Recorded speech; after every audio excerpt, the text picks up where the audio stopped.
BJP 46 Foundation Dene Regi Gramchalo Abiyan Khlaijaka Manjaka Hobar Montri Rotonal Nat Nokhobai te kubana dong rok Bharat माता की जय भारत माता की जय भारत माता की जय बीजेपी जिंदाबाद जिंदाबाद जिंदाबाद बीजेपी जिंदाबाद जिंदाबाद जिंदाबाद बीजेपी जिंदाबाद जिंदाबाद जिंदाबाद BJP long live long live long live BJP long live long live long live BJP long live long live long live Ashla BJP 46 Foundation Dene Regi Hatibar Shromik Gramchalo Abiyan Panda Khlaijaka Ashla Mohanpur Mondol Rangachara Panchayat ni Chabagan Amse Bereneka Hobar Montri Rotonal Nat Abaikino Ashla Montri Rotonal Nat Nokhobai te kuban atong rok manjaka একদম green মানে free বিদ্যুৎ অর্থাৎ solar লাইটে আমরা শুধু এই রাঙ্গাছড়া গ্রাম সভাটা পুরাটাই পৃথিবীতে আর কোনো রাজনৈতিক দলের এত সদস্য সংখ্যা নেই। এরা আমাদের বিজেপির আগে ছিল চায়না কমিউনিস্ট পার্টি, তাদের 9,40,00,000 মতো ছিল সদস্য সংখ্যা।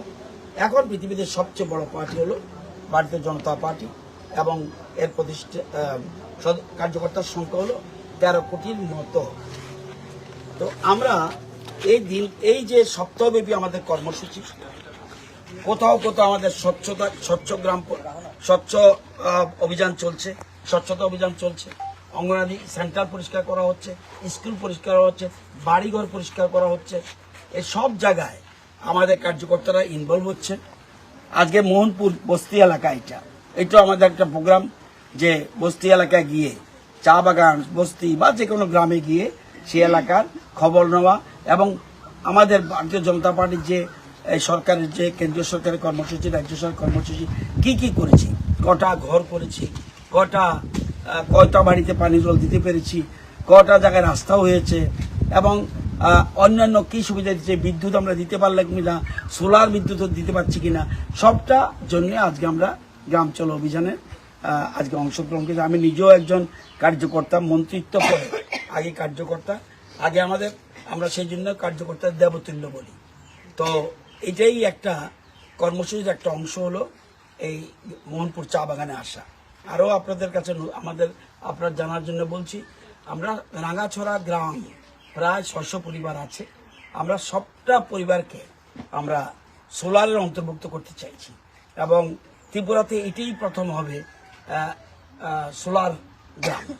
মানে প্রত্যেক বাড়িতেই বিদ্যুতের লাইন থাকলেও আমরা সেই বিদ্যুতের লাইনের সাথে সোলারকে লিঙ্ক করে দিচ্ছি, যাতে কোনো বাড়িতে বিদ্যুতের বিল দিতে না হয়, অর্থাৎ যতটুকু সম্ভব যাতে কম। এখন যে বিদ্যুতের বিল দেয় এর থেকে, যেমন এখানে আমরা প্রায় 60 কিলোওয়াট আমরা বিদ্যুৎ উৎপাদন হতে যাচ্ছে। আমরা দেখেছেন একটু আগে এখানে বিরাট সোলার প্ল্যান্ট, সুতরাং 60 কিলোওয়াট, অথচ ওদের মাত্র খরচ হয় 15, 16, 20, 22 কিলোওয়াট। বাকিটা কোথায় যায়? বাকিটা সরকারের কাছে যাচ্ছে। সে সরকার এতে নিজেরা, তার মানে তারাও বিদ্যুৎ উৎপাদক। আজকে পালাটানা বলতে হয় না, আজ রামচন্দ্রনগর বলতে হয় না, রুকিয়া বলতে হয় না, আজকে ওরাও বিদ্যুৎ উৎপাদক। আগে ছিল বিদ্যুৎ গ্রাহক, এখন হয়ে গেল বিদ্যুৎ উৎপাদক। এই যে আমি নিজের দেশকে এগিয়ে যাওয়ার জন্য আমরা যে চেষ্টা করছি, এটা ব্যুরো রিপোর্ট চিনি খরাং বাংলাও বলছে না, মনে অবস্থা